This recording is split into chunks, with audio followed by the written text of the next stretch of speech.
Assalamualaikum warahmatullahi wabarakatuh. Buat teman-teman Mandalika Channel semua yang mungkin masih belum tahu tentang sejarah terbentuknya Kabupaten Lombok Tengah, silahkan disimak video ini sampai selesai. Dan jangan lupa di like, di share, serta di subscribe Mandalika Channel untuk bisa mendapatkan video terbaru lainnya. Let's check it out. Kabupaten Lombok Tengah terbentuk menjadi daerah otonom berdasarkan Undang-Undang Nomor 69 Tahun 1958 tentang pembentukan daerah-daerah tingkat 2 dalam wilayah daerah-daerah tingkat 1 Bali, Nusa Tenggara Barat, dan Nusa Tenggara Timur. Undang-undang tersebut disahkan pada tanggal 14 Agustus 1958. Namun, sebelum terbentuk sebagai sebuah wilayah pemerintahan, entitas Lombok Tengah telah ada jauh sebelumnya. Beberapa momentum historis yang menandai keberadaan Kabupaten Lombok Tengah antara lain adalah dengan dikeluarkannya Stadblad nomor 248 tahun 1898 tentang Onderafdeling Lombok Timur, Lombok Tengah, Lombok Barat oleh Gubernur Hindia Belanda. Selanjutnya, pasca proklamasi, Lombok Tengah secara integral menjadi bagian dari NKRI, ditandai dengan pelantikan secara formal Kepala Daerah setempat Lombok Tengah yang pertama pada tanggal 15 Oktober 1945. Pada saat itulah terjadi peralihan kekuasaan dari Jepang kepada bangsa Indonesia di Gedung Mardi Beksu, Mataram. Sejak saat itu, bendera merah putih dikibarkan di Lombok dan dibacanya teks proklamasi 17 Agustus 1945 di bumi Sasak Lombok. Disusul dengan penetapan pejabat-pejabat yang memegang jabatan pemerintahan, diantaranya Raden Nune Nuraksa menjadi Kepala Daerah Lombok, I Gusti Ngurah menjadi Kepala Daerah setempat Lombok Barat, lalu Srinata menjadi Kepala Daerah setempat Lombok Tengah, dan Mami Fadlah menjadi Kepala Daerah setempat Lombok Timur. Dipilihnya tanggal 15 Oktober 1945 dilandasi oleh beberapa pertimbangan. Pertama, pengangkatan Lalu Srinata selaku Kepala Daerah setempat Lombok Tengah oleh Gubernur Provinsi Sunda Kecil, Mr. I Gusti Ketut Puja, telah melegitimasi keberadaan pemerintahan Lombok Tengah secara hukum. Kedua, pada tanggal 15 Oktober 1945 tersebut, Komite Nasional Daerah Lombok semacam DPRD mengadakan rapat umum di alun-alun Mataram. Dalam usia 72 tahun, perjalanan Kabupaten Lombok Tengah telah menempuh rentang 3 zaman, yakni zaman Orde Lama, zaman Orde Baru, dan zaman Orde Reformasi. Dalam 3 zaman pemerintahan tersebut, Kabupaten Lombok Tengah telah dipimpin oleh 9 orang kepala daerah dan wakil kepala daerahnya. Kepala daerah Lombok Tengah pertama adalah Lalu Srinata, periode tahun 1945 sampai dengan 1946. Jabatan yang diemban Lalu Srinata saat itu masih bernama Kepala Daerah setempat Lombok Tengah. Sebelumnya, Lalu Srinata diangkat menjadi Kepala Distrik Jongkat pada periode tahun 1932 sampai dengan 1945, menggantikan kedudukan ayahnya, Lalu Wira Said.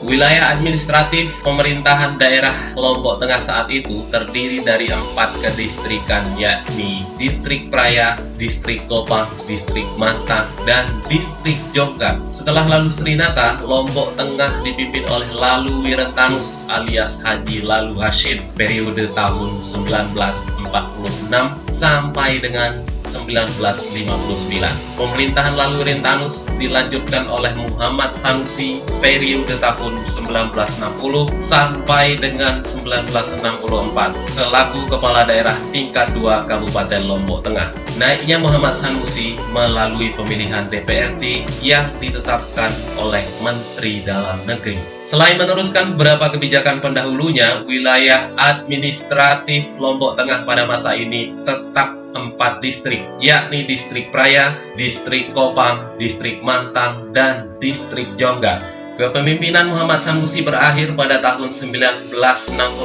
dan dilanjutkan oleh salah satu putra terbaik Lombok Tengah, yaitu Dr. Randus Lalu Sri Gede periode tahun 1965 sampai dengan 1979. Fokus pembangunan pada masa pemerintahan ini adalah memperluas infrastruktur jalan yang ada di Kota Praya dan beberapa wilayah lainnya yang diimplementasikan diimbangi dengan pembangunan perkampungan yang salah satunya adalah Kampung Kauman.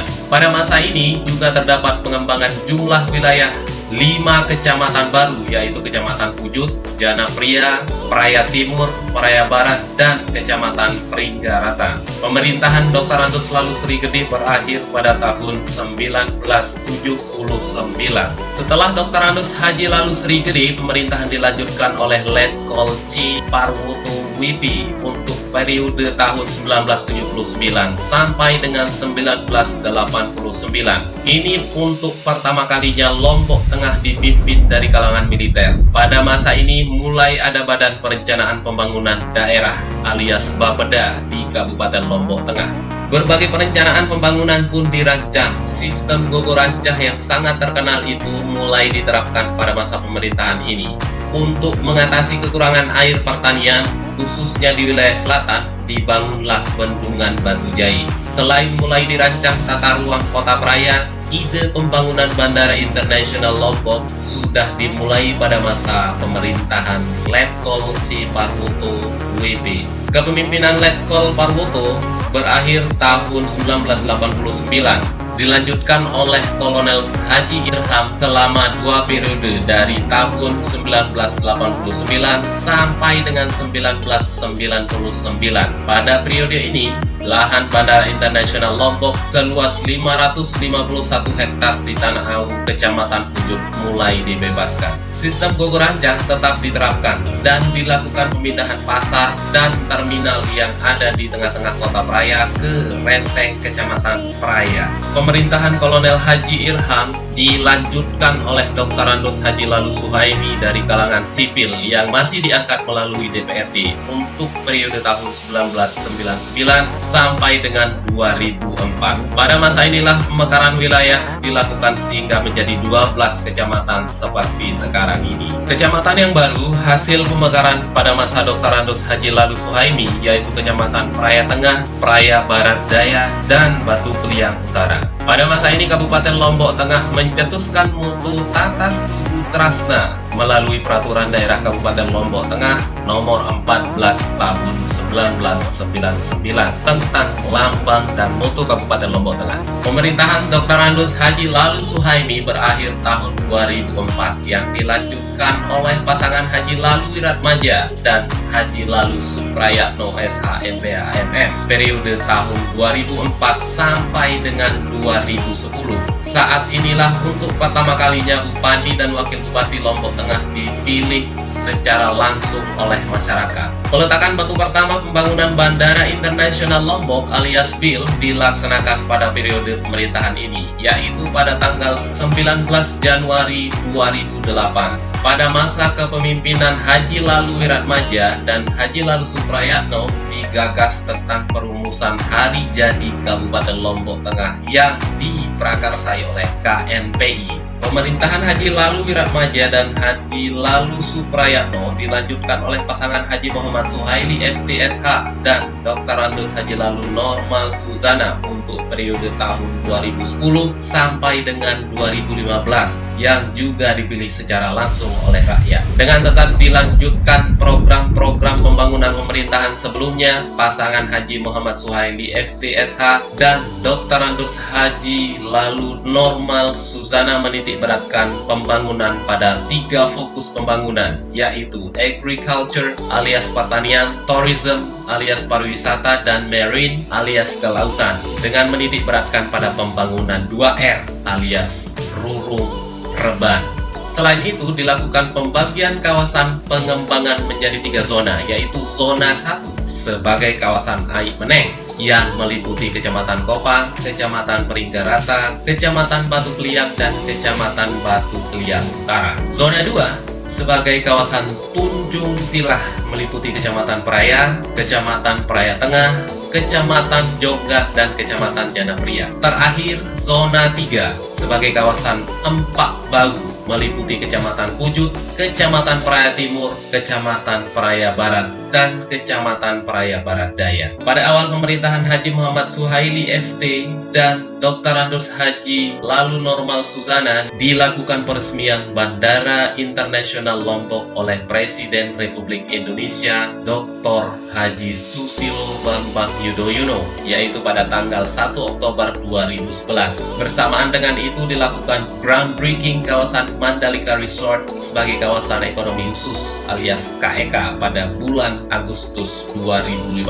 Pelan namun pasti, pertumbuhan ekonomi Lombok Tengah terus mengalami peningkatan. Demikian juga dengan angka kemiskinan yang terus mengalami penurunan. Pada masa inilah ditetapkannya hari lahir Kabupaten Lombok Tengah melalui Peraturan Daerah Nomor 4 Tahun 2012 tentang Hari Jadi Kabupaten Lombok Tengah. Pemerintahan Haji Muhammad Suhaili FDSH dan Dr. Andus Haji Lalu Normal Suzana yang terkenal dengan jargon Mai Beres berakhir tahun 2015, dan melalui pemilihan langsung kepemimpinan Kabupaten Lombok Tengah selanjutnya kembali dipimpin oleh Haji Muhammad Suhaili FDSH, terpilih sebagai Bupati Lombok Tengah didampingi oleh Lalu Fathul Bahri SIP sebagai Wakil Bupati Lombok Tengah untuk periode tahun 2016 sampai dengan 2021. Pemerintahan Haji Muhammad Suhaili FDSH dan Lalu Fathul Bahri SIP mengusung visi Lombok Tengah bersatu dan menitik beratkan pada pembangunan 3R,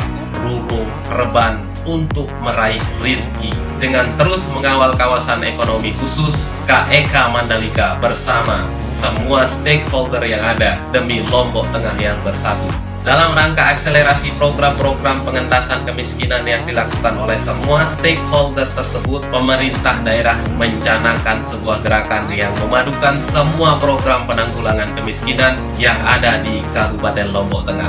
Gerakan ini melibatkan seluruh unsur baik masyarakat, pemerintah, maupun swasta untuk bersatu padu dalam upaya pengentasan kemiskinan di Kabupaten Lombok Tengah. Gerakan ini dinamakan Gerakan Pemberdayaan Masyarakat Terpadu melalui Lembaga Pemberdayaan Masyarakat Terpadu yang disingkat Lempermadu berbasis rumah ibadah. Pada bidang pendidikan, telah dilakukan pencanangan Kabupaten Lombok Tengah sebagai Kabupaten Penyelenggara Pendidikan Inklusi oleh Kementerian Pendidikan dan Kebudayaan Republik Indonesia. Situasi keamanan pun semakin kondusif. Semua program tersebut dicanangkan dalam operasi Manunggal Taskura Bersatu yang disingkat Opsi Mantu untuk mewujudkan tatanan masyarakat Lombok Tengah yang bersatu, beriman, sejahtera, dan bermutu.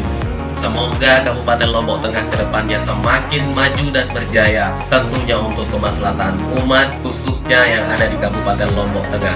Sekian ulasan singkat tentang Kabupaten Lombok Tengah. Jangan lupa di like and di share serta di subscribe Mandalika Channel untuk bisa mendapatkan informasi dan video-video terbaru dari Mandalika Channel. Wassalamualaikum warahmatullahi wabarakatuh. Semoga bermanfaat.